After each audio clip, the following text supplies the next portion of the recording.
সবাই তালি বাজাতে বাজাতে দেশটা ১২টা বাজিয়ে দিয়েছে বলে মন্তব্য করেছেন প্রধান নির্বাচন commissioner CEC AMM Nasir Uddin. রোববার ৯ ফেব্রুয়ারি দুপুর নির্বাচন কমিশন বিটের সংগঠন আরএফইডির সাংবাদিক Hossain Zakir best reporting award অনুষ্ঠানে তিনি এই মন্তব্য করেন।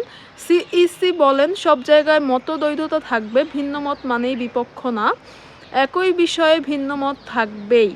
এটা সহজ হিসাব, এই জিনিসটা অনেকে মানতে পারে না, তবে মানার বিষয়ে আমার অভ্যাস আছে। আমাকে নিয়ে সমালোচনা করলে ধরে নেব কোনো ঘাটতি বা সমস্যা রয়েছে, তখন নিজেকে শুধরে দেব। তিনি আরও বলেন, সবাই তালি বাজাতে বাজাতে দেশটা ১২টা বাজিয়েছে। তালি বাজানো আমাদের ভুলে যেতে হবে, সব বিষয়ে বাস্তবতার ভিত্তিতে দেখতে হবে। একজন একটা কথা বলল আর আমি তালি বাজাতে থাকলাম, এটা যাতে না হয়।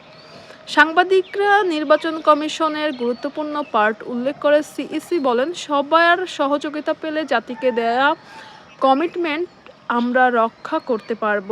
নির্বাচন কমিশন কোনো রাজনীতিতে ঢুকতে চায় না দাবি করে নাসির উদ্দিন বলেন, কোনো দলের পক্ষে বা বিপক্ষে দাঁড়াতে চাই না, সবাইকে সঙ্গে নিয়ে আমরা নিরপেক্ষ ভূমিকায় থাকতে চাই।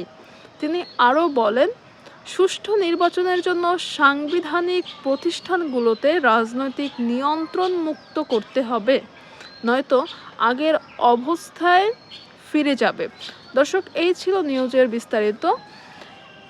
সম্পূর্ণ নিউজ জুড়ে সঙ্গে থাকার জন্য অনেক ধন্যবাদ। এরকম ইম্পর্টেন্ট নিউজ পেতে চ্যানেলটি সাবস্ক্রাইব করে রাখবেন। ধন্যবাদ সবাইকে।